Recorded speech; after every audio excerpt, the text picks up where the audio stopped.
Halo semua, Assalamualaikum warahmatullahi wabarakatuh.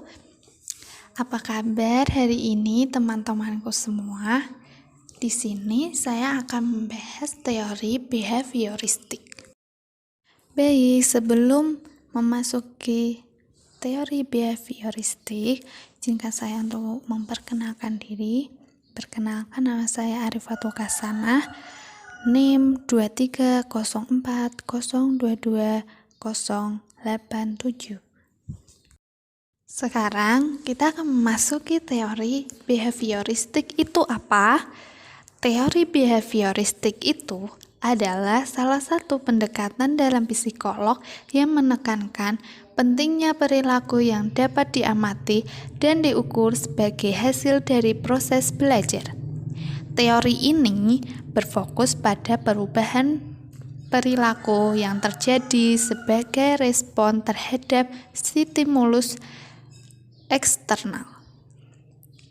Menurut teori behavioristik, individu belajar melalui asosiasi antara stimulus dan respon, serta melalui penguatan atau hukum yang terkait dengan perilaku tersebut. Oke, selanjutnya adalah tokoh-tokoh behaviorisme. Saya akan menyebutkan 3 saja. Yang pertama, Edward Lee Thorndike. Yang kedua, Ivan Petrovich Pavlov. Yang ketiga adalah B.V. Skinner. Oke, selanjutnya adalah teori behavioristik menurut Edward Lee Thorndike, yaitu proses mencoba dan gagal, di mana dalam belajar pasti ada kegagalan dan kita harus terus mencoba.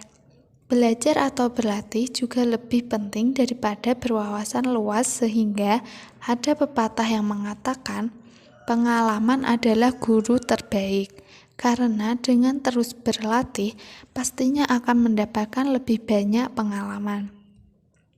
Beliau juga menyampaikan bahwa belajar itu bersifat langsung dari tingkah laku, bukan dari ide atau materi saja. Pada teori behavioristik, Edward Lee Thorndike melakukan percobaan terhadap seekor kucing sebagai subjek penelitiannya. Kucing itu lalu dimasukkan ke dalam sebuah kotak yang pintunya kurungan ditutup rapat sedemikian rupa. Ketika kucing menyentuh tombol tertentu, pintu kurungan tersebut akan terbuka. Pada tes pertama, kucing dikondisikan dalam keadaan lapar dan diberikan sepotong makanan yang diletakkan di luar kotak. Setelah itu, kucing tersebut menunjukkan respon yang agresif. Sampai akhirnya, kucing itu menyentuh tombol kurungan dan keluar untuk menyantap makanan. Pada tes selanjutnya, kondisi kucing dibuat sama dengan saat tes pertama kali. Hasilnya, kucing tersebut dapat keluar kotak lebih cepat dari tes pertama dan berhasil menyantap makanan. Berdasarkan percobaan tersebut, Edward Lee Thorndike berkesimpulan bahwa belajar adalah hubungan antara stimulus dan respon. Selanjutnya adalah 3 hukum menurut Thorndike. Yang pertama adalah hukum kesiapan atau law of readiness. Yang kedua adalah hukum latihan atau law of exercise. Yang ketiga adalah hukum akibat atau law of efforts. Hukum kesiapan adalah menjelaskan tentang kesiapan individu untuk melakukan suatu perbuatan. Nah, contohnya dari penelitian Thorndike tadi dilakukan pada kucing lapar tersebut menunjukkan bahwa kucing yang sedang lapar akan mudah bereaksi ketika melihat makanan yang diletakkan di luar kotak tempat di mana kucing tersebut dikurung. Untuk yang kedua adalah hukum latihan.